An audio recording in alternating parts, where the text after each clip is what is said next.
We gather here today during this inaugural phase of this noble and timely initiative to unveil to you the support that will go to 168 students who have been carefully identified from the 6 wards of Game constituency. Those who have been picked by the selection committee as beneficiaries were selected through a fair, transparent, and rigorous process where only the very needy and deserving cases of students who did exceptionally well in their exams last year have been selected. We want to take this opportunity to most sincerely thank the committee that worked tirelessly to ensure we have the list of beneficiaries without any biases or favoritism whatsoever.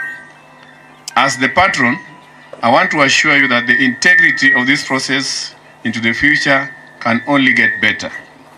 We believe that any activity that involves the public good and targets to empower the people must at all times be guided by the principles of fairness, equity, and utmost transparency. We have come up with a very deliberate and well thought out plan that will ensure that those who have been picked today are nurtured and modeled into dependable future professionals that the whole of Game will be proud of and grateful to have produced. This initiative that we are undertaking today marks the beginning of a long journey to restore and revitalize the now fading glory of the people of Game. Game was known in the past for academic excellence. As many have said here, the number of professors from Game kept rising in the past, but this is no longer happening. We are confident that we shall change the dwindling education fortunes of Game if we properly invest our resources and time in this sector by ensuring that all needy students are supported and seen through their ambitions to go to school. Having assessed the existing gaps in regards to bursaries and scholarships available to those who need it in this constituency, we decided to develop a model that would enable us to finance the education of bright but needy sons and daughters of the great constituency. Because we needed a sustainable approach to battle the challenges within our constituency, Game Education and Empowerment CBO was established.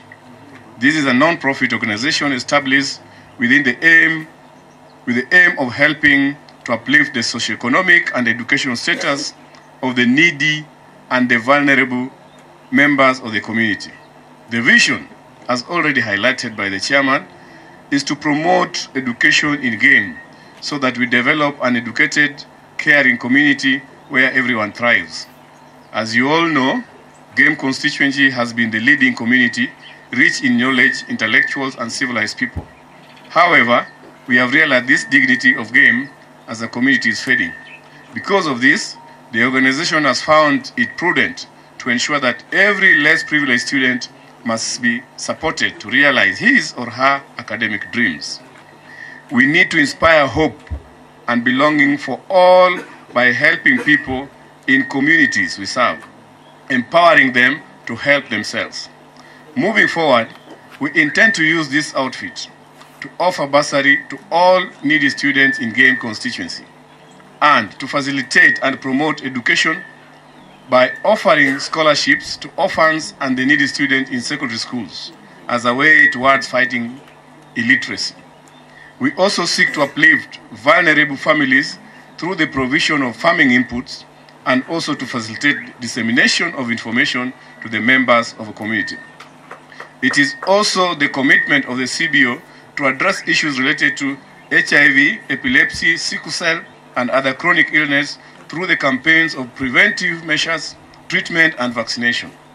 This organization also seeks to eradicate poverty and ignorance through practical-oriented intervention. The CBO further seeks to provide skills that will empower women and the youth who are not gainfully employed. As I conclude, I wish to convey our heartfelt appreciation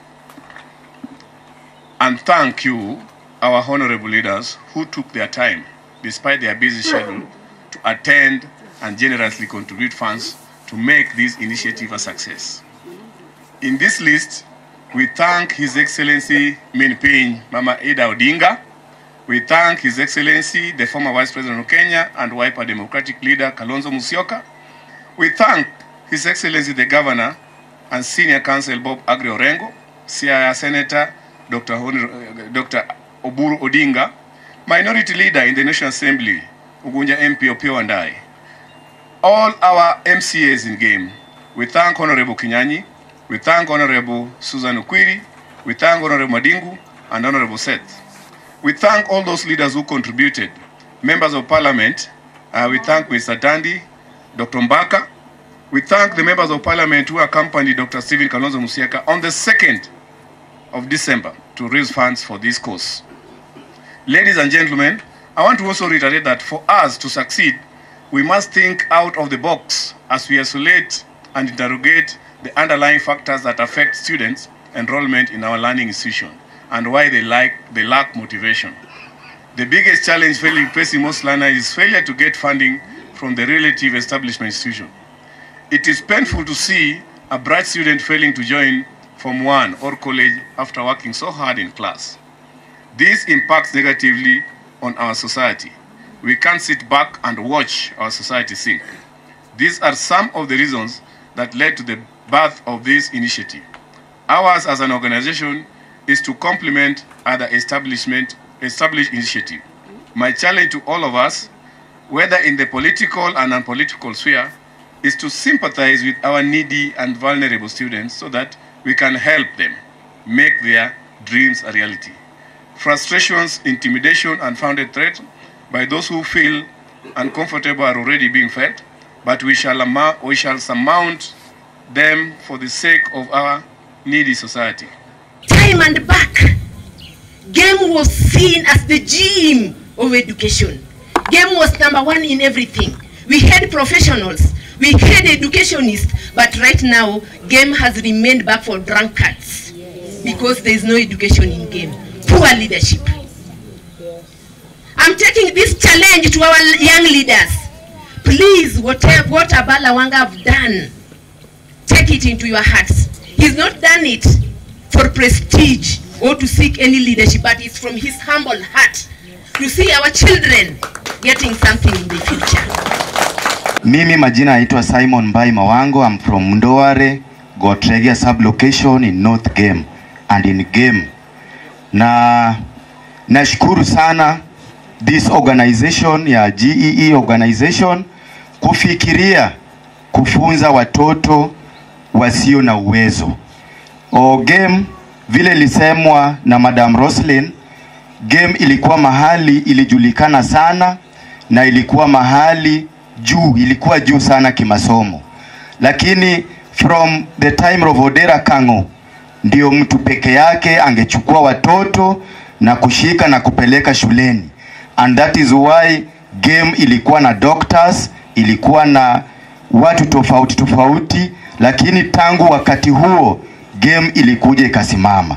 Nimerudi kuona only from Honorable Abala Wanga ndiye amekuja akaanzisha this team ya GEE ili isaidie wanafunzi. Asante kwa team, na ningesema inzi ambayo imepaa kwa nguo yako si ndio rafiki? And as the European said, a friend in need is a friend. So we were the needy. Hakika kama mimi, mtoto wangu alifanya mtihani na naweza sema alifanya vizuri, aliitwa Nyawara, lakini sikuwa na uwezo. Na hata sikuwa na ndoto ya kumpeleka shuleni. Hakika mheshimiwa, maisha yangu iko chini sana kimapato. Nashukuru kuniinua ili mtoto aende shuleni. Jambo la pili, tunaongea mambo ya education. Wanafunzi ambao wamepata usaidizi kutoka kwa this organization, please, vile mesemwa na mwalimu na watu wote, msituaibishe na msiaibishe the organization. please do what has taken you there, okay? Nakushukuru Honorable Abala Wanga for not having given your handouts to hooligans, to kill people of game, to beat people of game, and to destroy the voters of game. Unezaje huwa na kupiga watu ambao unawategemea maishani? Maseno School, 26,000.